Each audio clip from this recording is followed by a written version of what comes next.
And the act of moving onward means we pass these signposts.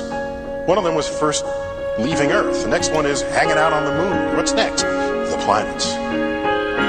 Onward to the edge. We're moving onward to the edge. Here we are together. This fragile little world. This fragile little world. Onward to the edge. We're moving onward to the edge. Here we are together. This fragile little world.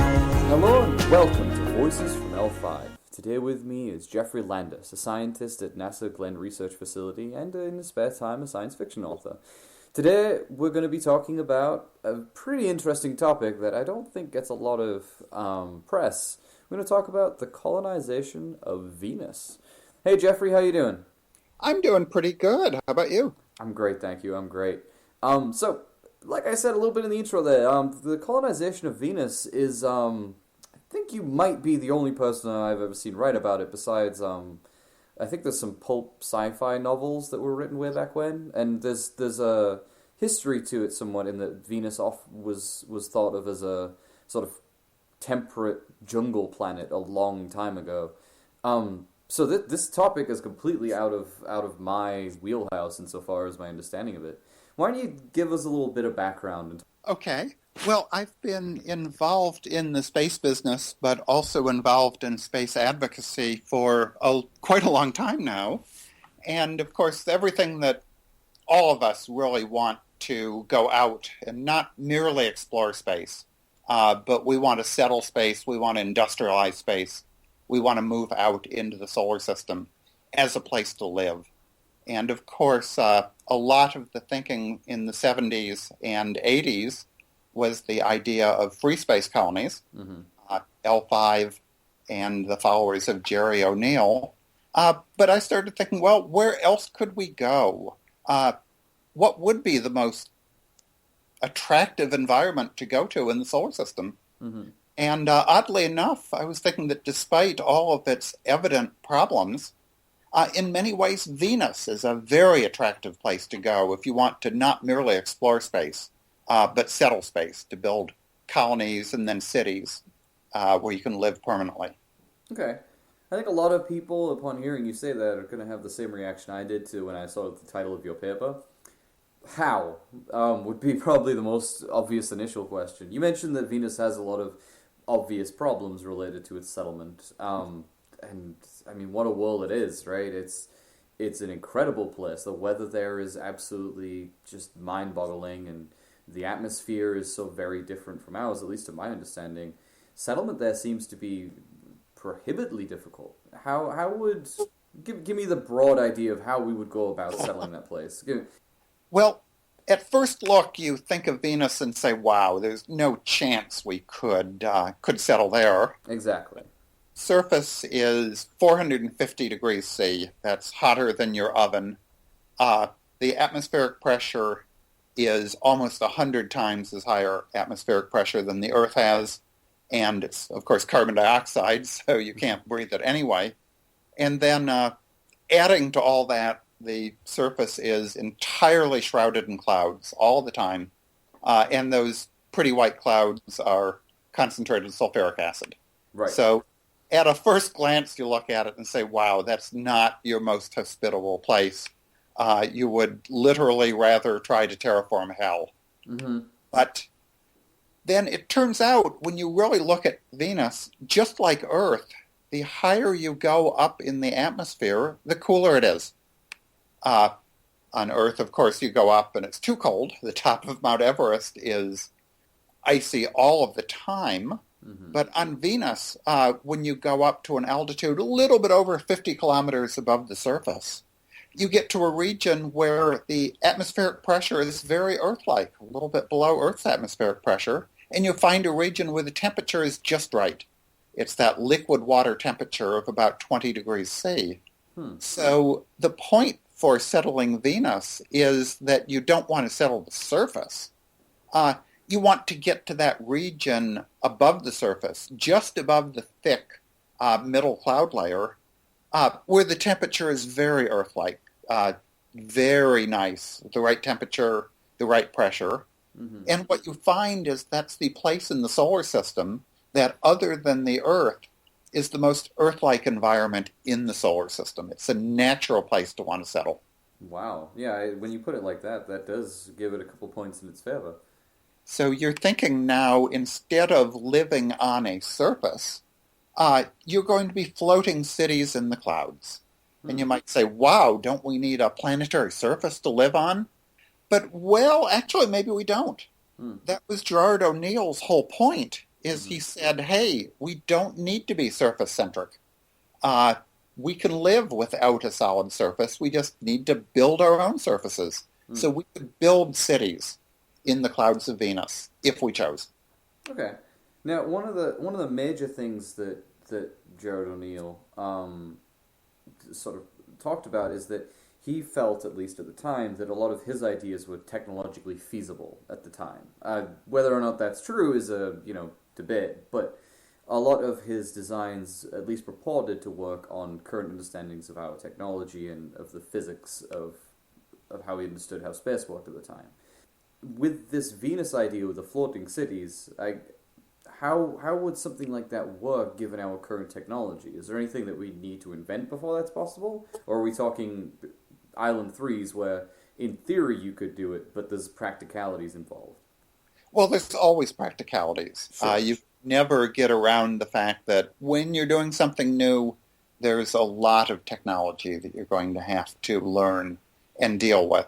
But the fundamental concepts are very straightforward. You need to float, but the interesting thing is you need to float in a carbon dioxide atmosphere, and carbon dioxide is heavier than air. So the actual sort of fascinating thing is that on Venus, a balloon that's just filled with oxygen, or better yet, filled with a mixture of oxygen and nitrogen, ordinary breathing air, would float. Wow. When we talk about making, say, big balloons on Venus, we can talk about balloons where we don't hang in a little gondola below the balloon, but the whole interior of the balloon is open to us. So these could be giant cities that would be really very quite spacious inside, and yet float without really requiring any energy, just float around in the atmosphere of Venus. It almost sounds like you could just dump an Island 3 right into Venus and have that function. You'd have to go take a look, but in fact, getting rid of the radiation shielding, the heavy parts, and just looking at the aluminum shell, you're probably quite right. That would be an interesting study, see how well an Island 3 would function in Venusian atmosphere. Yeah. Another thing about Venus, of course, is you don't have to synthesize your own gravity. So you don't need the big rotating stations to live at a reasonable gravity. Venus has, 8.9 meters per second of gravity, very close to Earth's 9.8. So you don't need the big rotating space station. You can just live with the gravity as it is. Okay, so that you definitely give a good case for this thing being possible. I'm definitely a lot more sold than I was when I just discovered the title of the report anyway. But why would you do Venus? So colonizing L5 brings us a lot of benefits, space, solar, and asteroid resources, and so on. Colonizing Mars arguably has less of those benefits, but people like Mars, so we'll give them a tick for that. Why Venus? Well, I think if people knew Venus better, they would like Venus more, because Venus is, in its way, a very fascinating planet. Mars gets all of the attention these days because we have the probes to Mars, we have the rovers rolling around. And I think we can perhaps, with a little bit of work on high-temperature robotics technology, start getting Venus to the point where people, realize, hey, wow, here's another planet out there, another fascinating rocky surface planet. Let's start looking at this planet as well. Right. So I don't want to completely say, oh, Venus is uninteresting. Venus is fascinating. Oh, for so the sure. question is, why would you live anywhere? Well, to a large extent, we just want to go out, we want to colonize the whole solar system. And I'm not a complete Venus fanatic. I think we should colonize everywhere. People say Mars, and I say, yes, let's go for it.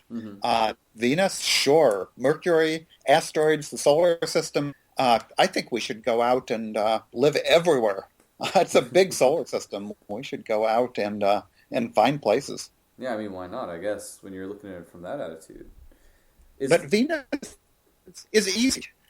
You're looking at it and say, wow, here's a place that looks like it's made to colonize. Right, with that level that you were talking about with the floating cities having such a perfect gravity and atmosphere and everything else, that does certainly paint that picture.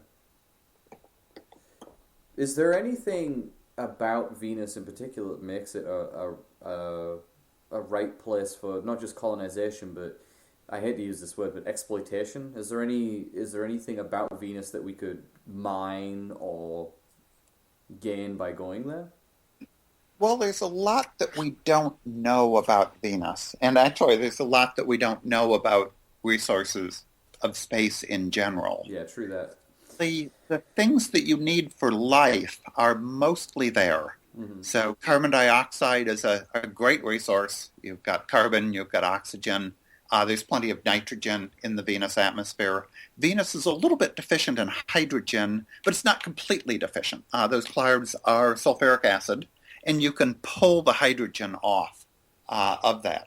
Beyond that, you're probably going to have to start mining the surface. But Venus is a planet almost as big as the Earth. It has a lot of surface, very varied. So there's probably everything that you need on the surface of Venus. Certainly, of course, all the metals, iron, aluminum, magnesium, silicon, and probably a lot of other stuff as well, although we don't yet well understand what there is in Venus. Right. See, it's funny that you mentioned earlier that Venus is such an interesting place to look at, because I have somewhere in my library a NASA coffee table book with, I think it's called The Maps of Venus. It's a beautiful book, and in it has these really incredible high-res pictures taken by the one probe that went there and took photos before it disintegrated or whatever happened to it. And I remember buying it when I was something like 14, 15 years old. I was still interested. I was very interested in space at the time, but I didn't have any sort of encyclopedic knowledge. And I remember looking at the pictures and going, wait, what? We went to Venus? When did that happen? And it's interesting because I've looked at those photos and thought, that looks a lot more, visually at least, interesting than a lot of the Mars pictures end up being. A lot of the Mars pictures end up being these big, barren, red wastelands, which are beautiful, don't get me wrong, and I love that we're there too. But when I look at these pictures from Venus, the ground is this purpley green, there's this thick gas cloud encompassing the probe. You can see strange patterns on the ground around the land, the little probe. Really interesting planet just from a visual point of view, and I think it is interesting that the public never quite caught onto it in the same fervor as they caught onto Mars. Yeah, the purpley ground sounds like you're looking at views that were for false color. Oh, yeah. The true color images of Venus are kind of peculiar. The ground is kind of a rusty red, but that's actually an illusion. The ground is rusty red because the sunlight that gets through the thick clouds and the thick atmosphere is orange. Huh. So people have done some color correction on those views of Venus to say, well, what would it look like if it were white light? Mm-hmm. And actually, it's the spots that we've seen the surface of, it's been a very basaltic. So the color is very much like the moon, which is to say not very colorful at all. It's a disappointment. Oh. But with that said, we've only gone to a handful of sites on Venus, and we haven't been to the most interesting sites on Venus. So if we started going to some of the exciting spots, it might look a bit different. Well, tell me a little bit about those. That's interesting. What's an exciting spot on Venus? Well, there's a lot of scientific mysteries about Venus. It's a very volcanic world. And we can see these large volcanic rills that traverse thousands of miles, giant canyons on Venus. Wow. What fascinates me slightly more about Venus, actually, is the mountains. And here's a mystery about the mountains on Venus. when you look at the images of the mountains from the radar orbiters that we've had, now we can't see the surface of Venus visually, but radar penetrates the clouds, so we have good radar images of Venus. When you look at the tops of the mountains, it almost looks like they have snow on them. The tops of the mountains is very reflective. It looks white in the radar images. Well, one thing I can tell you for absolute sure is that we do not have snow on Venus, even at the tops of the mountain. Right. Even at the highest point of Venus, it is still 390 degrees centigrade. So that's not snow. Right. But it gives you the question, what is it? Yeah, I mean, Something's condensing out at those high altitudes where it's a little bit cooler than the surface of Venus. So, if you want a mystery, you want a place that I'd like to land a probe. I'd like to land a probe on the tops of the highest mountains in Venus. Yeah, Land a probe on Full Montes. That's fascinating. I wonder what that could possibly be. Well, it's good. guess is as good as anybody's. If you have a good guess, publish it. Yeah, I mean, it'd be. I'm not sure you could back an entire colonization project off of that, but I mean, answering questions about our galaxy, about our solar system, well, and our galaxy, why not, is one of the reasons that I push for colonization. I mean, we can do a lot of good science and a lot of good exploration with probes and with manned missions in places, but really to find out a lot about somewhere, you have to live there. I mean, it's why we have bases in Antarctica, right? You can't discover everything about somewhere just by visiting once in a while. And it would be interesting, and this isn't something that you talk about in the paper so much, or indeed I don't think you have at all, but it would be interesting to see how far you could get by looking at colonization as a scientific endeavor, as something purely to learn and discover more about a place that you colonize. I'm not sure it would work necessarily in the current climate that we have regarding scientific funding and so forth, but it would be interesting if our society was, slightly different. Well, the way settlements are likely to happen is step by step, where we start out with robotic probes, and then we have human expeditions that go somewhere but don't stay for a long period. Then we would have scientific bases that perhaps slowly grow to the idea of settlements. So in the early phases, definitely you'd be talking about bases that are looking at the science of the planet, trying to learn things, and also trying to look at the question of, what is there economically that we can do? Right. Why do we want to settle places? Other than, of course, the obvious reason, which is it would be nice to have more than one place where we have human beings living. Would this is a sort of side tangible question, but I presume that the Venus colonies that you envision probably use some kind of solar power? Yes. Yeah. The nice thing about the particular level, once you get above the thick middle cloud banks, is that you do get a region where there's a moderate amount of solar power. If you get down to the surface, solar power is very, very difficult. Right. There's not a lot of sunlight. It's somewhat spectrally shifted to the red, and it's very hot. It's hard to operate solar cells at high temperatures. But when you get up to this sort of optimum level, this 55-kilometer altitude, there's plenty of sunlight. So you could operate solar cells just fine. You're in the region where the clouds are... There's still a little bit of cloud above you, the high cloud banks, but the thick middle cloud layer is below you. The really interesting thing about this that I find is it's while thinking about Venus as a colonization target is interesting in and of itself, it raises the bigger question of, is there really anywhere in the solar system that we can't colonize when we think about it long enough? I mean, that's really the thing I take away from this and from this conversation, is that I'm sitting here thinking, there's no way you could live on Venus. That's insane. But then you come along with this explanation, and it seems perfectly rational that you could live on Venus, at least as rational as living, in L5 or on Mars would be. It's got a same level of challenge to it. It's got a same level of risks to it, really, when you think about it. And it's just a curious way of looking at it. Is this something you thought about when you were looking at Venus, or did you purely just want to talk about how Venus is a colonization haven?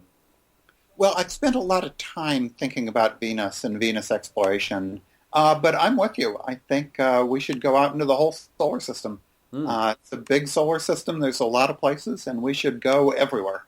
We do get a little bit hung up on one or two locations, I think. The Moon, Mars, and somewhat the asteroid belt does get a lot of press compared to anywhere else in the solar system. Once in a while I hear someone talk about colonizing one of the various moons out there. But yeah, again, it's often very targeted, and it's interesting when you really break it down. There's not really any strong reason why necessarily those places are often picked as the prime 100% places to be.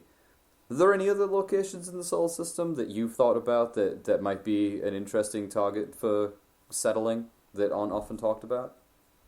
Well, I think people have thought about a lot of different places in the solar system. So I'm not sure if there's any place that nobody's thought about, especially if it's fiction. Yeah.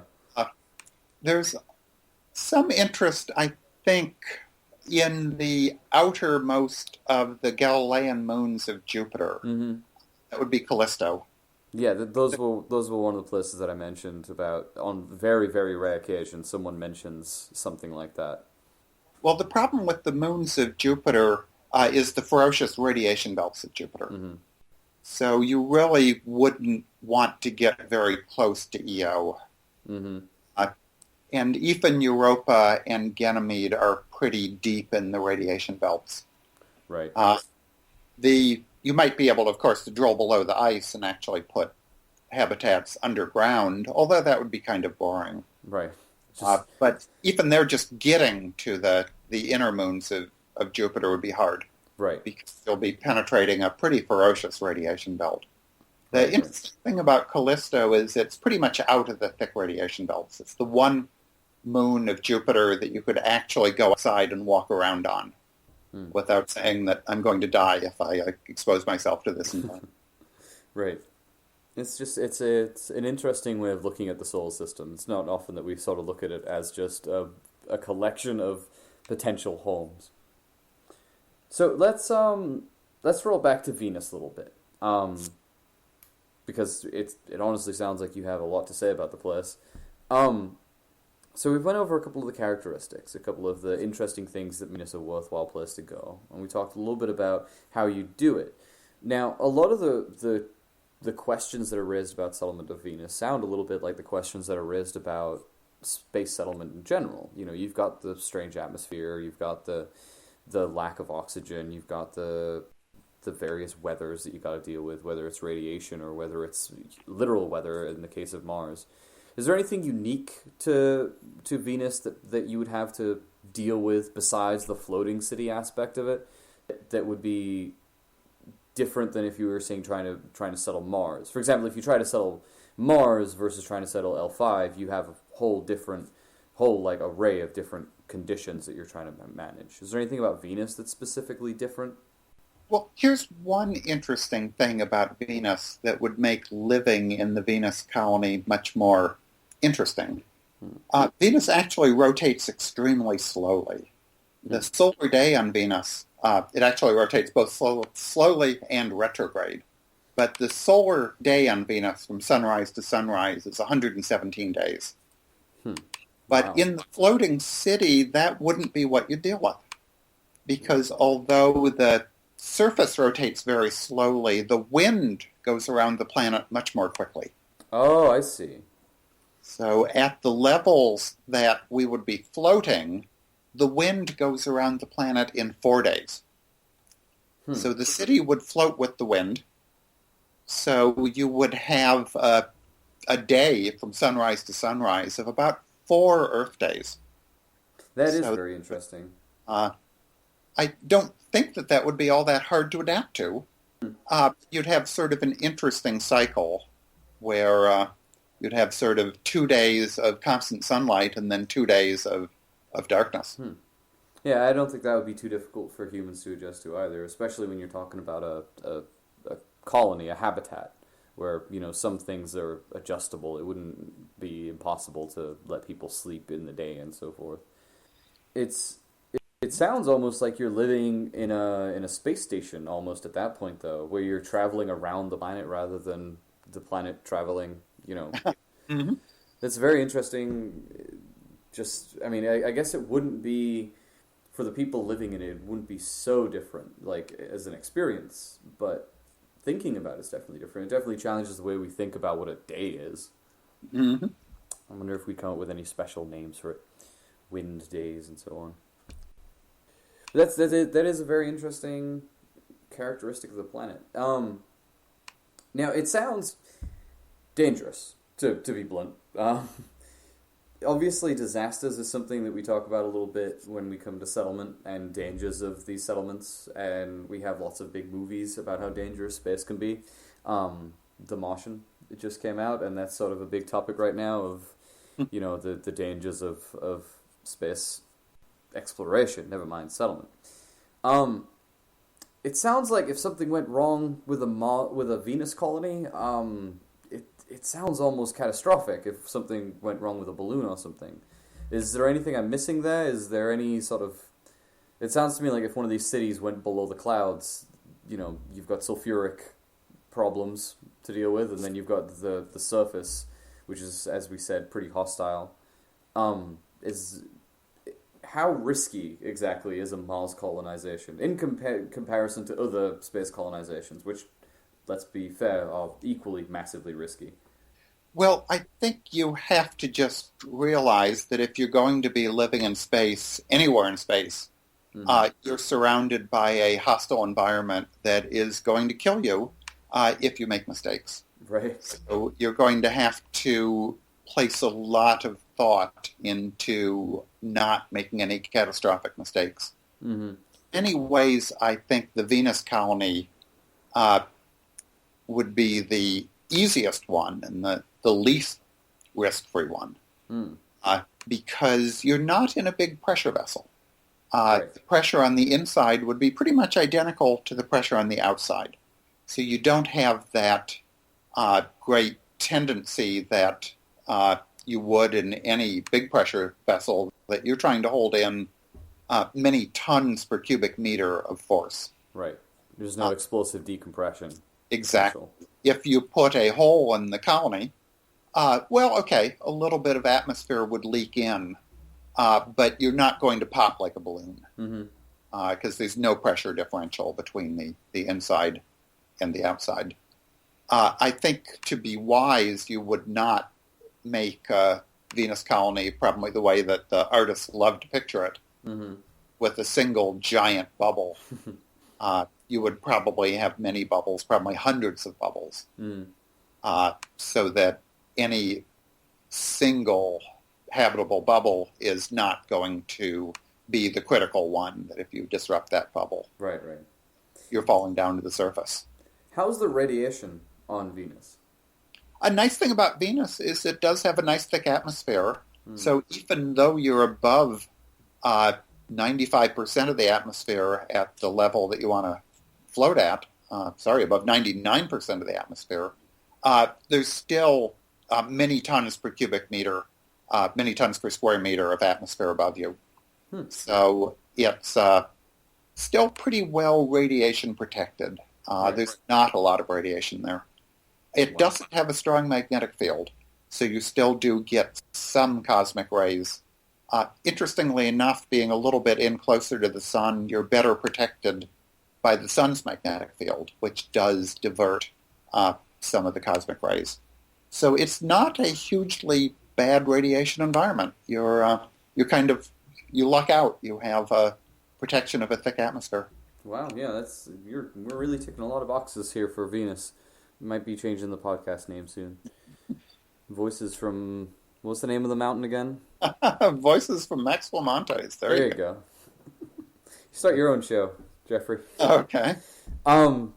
It's a fascinating topic. It really is. I keep repeating that. I do. Because I'm really just every time I ask a question, I'm expecting some crack in this plan to open up and for us to talk about how it seems absolutely preposterous, but really it seems completely legitimate as far as a destination goes. I'm surprised it hasn't been talked about more often. So, let's say we get to Venus and we have these floating cities, and the people in these floating cities decide, Earth was pretty cool. It was nice to walk around on a planet's surface for a while. And they decide they'd like to have something a little bit like what those guys over on Mars have, and have a planetary colony. How are they going to go about doing that, shall we say? I mean, how does one terraform Venus? Well, people have been talking about terraforming Venus for a long time. Mm-hmm. In fact, Carl Sagan first proposed that you might be able to terraform Venus. And that was back in, 1961, 1962. Mm-hmm. Unfortunately, Sagan's 61-62 concept was a little bit optimistic. Mm-hmm. Back then, he knew that Venus had a thick atmosphere, but they didn't quite yet comprehend just how amazingly thick the atmosphere of Venus is.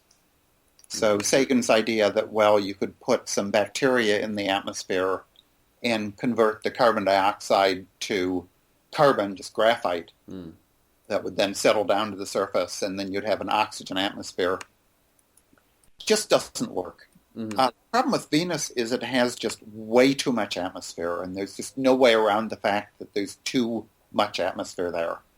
Mm-hmm. So you have to find a way to get rid of 99% of the atmosphere, and that's really hard. Yeah.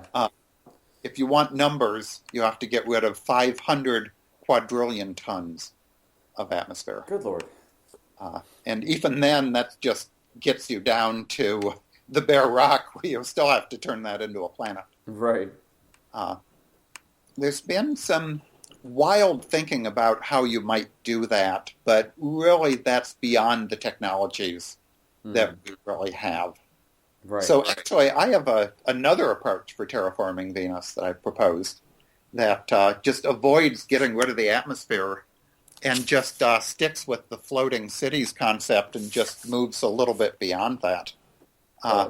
My concept is, we know we like it up here at the 50 to 55 kilometer level.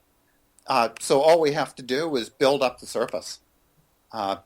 Build up towers so that you're 55 kilometers above the surface. And then once you get there, convert that atmosphere into oxygen. And don't worry about the part near the surface. Just build up a city, and you live at the 55 kilometer story. Some technological details need to be worked on, but one or two. It definitely works in principle. I think that covers pretty much everything I could think of to ask about Venus colonization. I mean, in the end, it really boils down to being very similar to any other colonization endeavor, and that you've got a couple interesting quirks, but mostly you're dealing with the same problems of atmosphere, gravity, and where it is that you're going to live and where you're going to get resources from. I think the only major thing that I see being a massive problem is somehow acquiring materials from the surface. That sounds like a pretty difficult task, even if you have a colony in the clouds, or above the clouds, rather. Yes, that's definitely a job for robots. I think it's a little bit beyond our present technology to think about sending humans down to the surface. Luckily, we have some pretty clever robots right now, and they're probably going to get smarter as we go. We should hope. Tell you what, before we end this out, we started this off by talking about Venus as a scientific target of colonization, somewhere we can go to learn some interesting stuff. Your paper, I know this, the people listening at home might not, but your paper actually goes into one or two really interesting scientific areas to explore on Venus. Which one of those excites you the most or interests you the most? You already talked about the quote-unquote snow that covers the highest parts of Venus.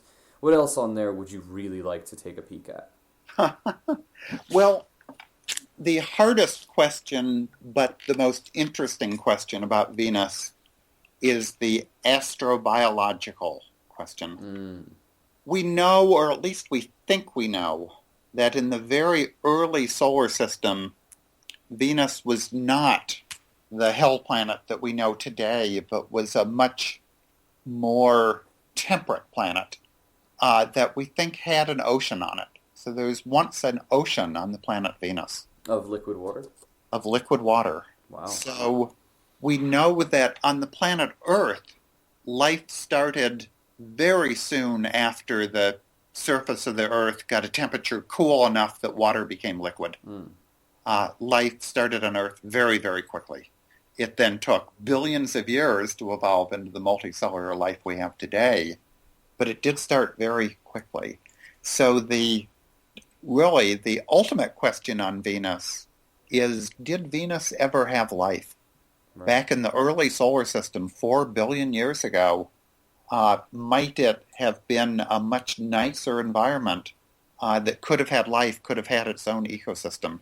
Are there any guesses for how long Venus lasted as a potentially nice temperate place to be?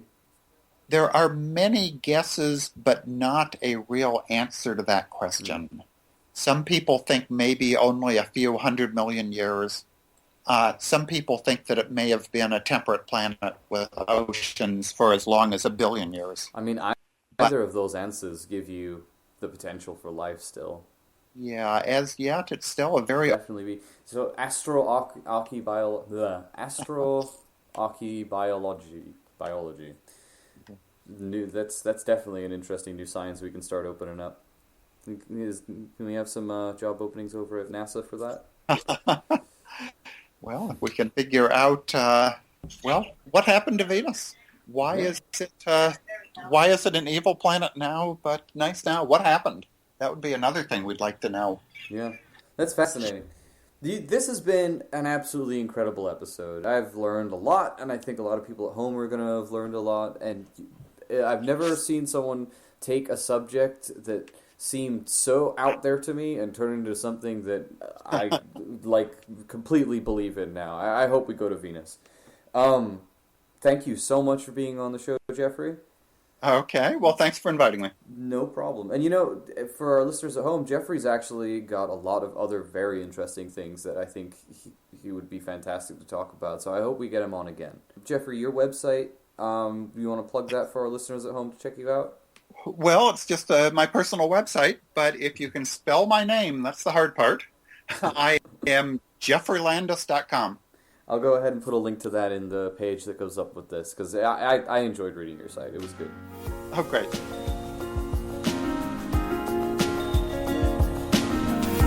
If you have any comments or suggestions for the show, please email me at voicesfroml5@gmail.com or leave a comment. Music for Voices from L5 has been graciously provided by John Boswell of Symphony of Science. Find more of his work at www.symphonyofscience.com.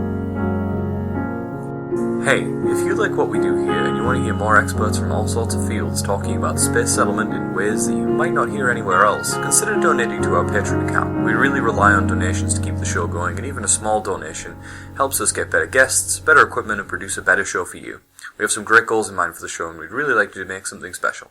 You can check out a link to our Patreon account on the website or in the comments or links that accompany this show. Thanks. Before I go this week, I want to say a big thank you to our $10 Patreons. Nick Larkham, thank you so much for supporting this show.